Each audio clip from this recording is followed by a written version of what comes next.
So I've made a how to make sourdough bread series before, but it's been a while and I feel like it's time for an update. So today I'm going to be showing you how I like to make my sourdough bread. Let's get into it. So my sourdough bread takes 3 days from start to finish, but day one is very simple as all we're going to do is make our levain. Now what exactly is a levain? It's just an offshoot of your sourdough starter that is mixed with fresh water and flour and then used as the leavening agent in the bread. To make this, all we need is 25 grams of unfed starter, 100 grams of flour, and 100 grams of water at about 100 degrees Fahrenheit. I'm doing this feeding at 8 p.m. at night so that by around 8 or 9 a.m. tomorrow morning, it will be at its peak, meaning the yeast will be at its most active state and ready to go into the dough. Mix well, making sure that there are no dry clumps of flour, and then cover and set on the countertop to rise overnight. It's now 8 a.m. the next day and our levain is super ripe and ready to go. Now to make our bread dough, we're going to add 650 grams of 100-degree water to the bowl of a stand mixer, 200 grams of the ripe levain, 900 grams of bread flour, and 100 grams of whole wheat flour. Let this mix on low until it all comes together into a dough, and then let it sit on the counter for 30 to 40 minutes for the autolyse. This gives the flour time to fully hydrate and results in a stretchier dough and a fluffier crumb. After 40 minutes, we're going to add 20 grams of salt and 25 grams of water and then mix on low for 2 minutes. We'll then bump up the speed to medium and mix for another 2 to 4 minutes. I like to let my dough mix for closer to 4 minutes at this stage, as it tends to result in a fluffier loaf, but figure out what works best for you. Once mixed, scrape down the hook with a soaking wet hand, transfer to an oiled metal bowl, cover, and let sit at room temperature or in a warm environment for 30 minutes. After 30 minutes, we're going to do our first strength building fold. To do this, take an edge of the dough, pull it out until there is tension, and then fold it back into the center of the dough ball. Do this 4 to 5 times or until you've gotten all the sides of the dough, and then round off your dough ball with several tuck and folds like you see me doing here. Once you have a nice ball, cover again and let sit for another 30 minutes. After fermenting for a total of 60 minutes, the dough should start to look gassy and have a nice shine to it. We're now going to do a second set of strength building folds and then finish off with the tuck and folds.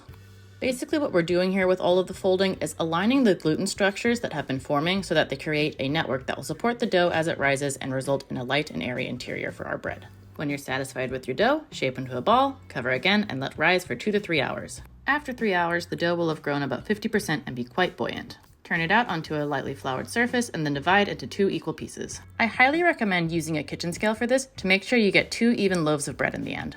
Then take a piece, grab a corner, stretch it out, and then bring it back into the center and do that all around the entire ball. Flip the dough over, seam side down, and then rotate the dough ball on the counter in a circular motion, tucking the dough underneath itself as you go.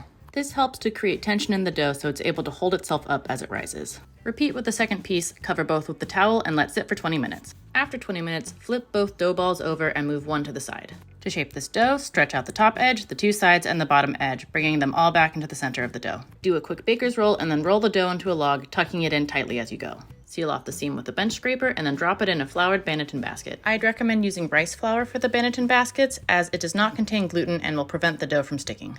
Repeat with the second piece of dough, cover with a towel, and then let them sit on the counter for 1.5 to 2 hours. After 2 hours, the loaves should have grown again about 50% in size and will spring back when poked. Wrap tightly with saran wrap and place in the fridge to ferment for at least 12 hours and up to 72. I tend to bake my loaves off the next day, but I'm still playing around with that timing.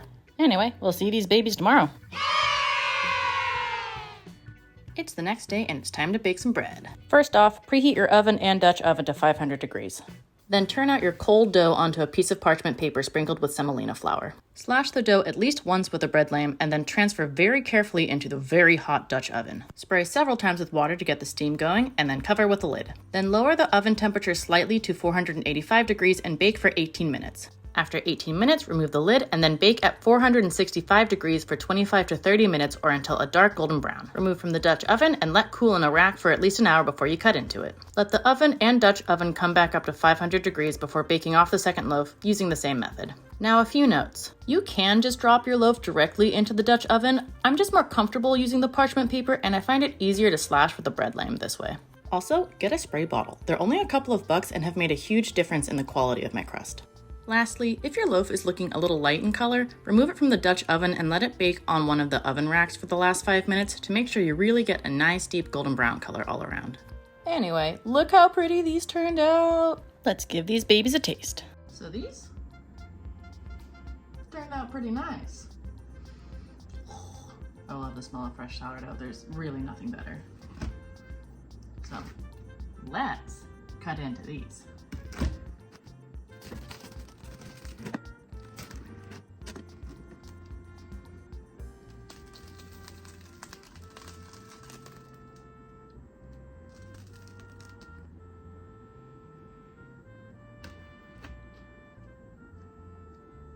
definitely baked.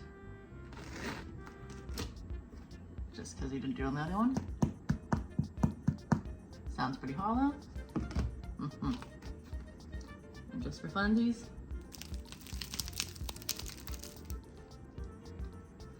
that's a pretty dang good crust.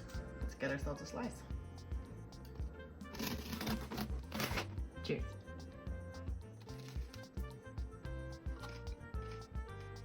Crispy on the outside, fluffy on the inside, that classic sourdough tang. All it takes is a little bit of time and love, and you can have your own awesome sourdough loaf at home. Let me know if you make this.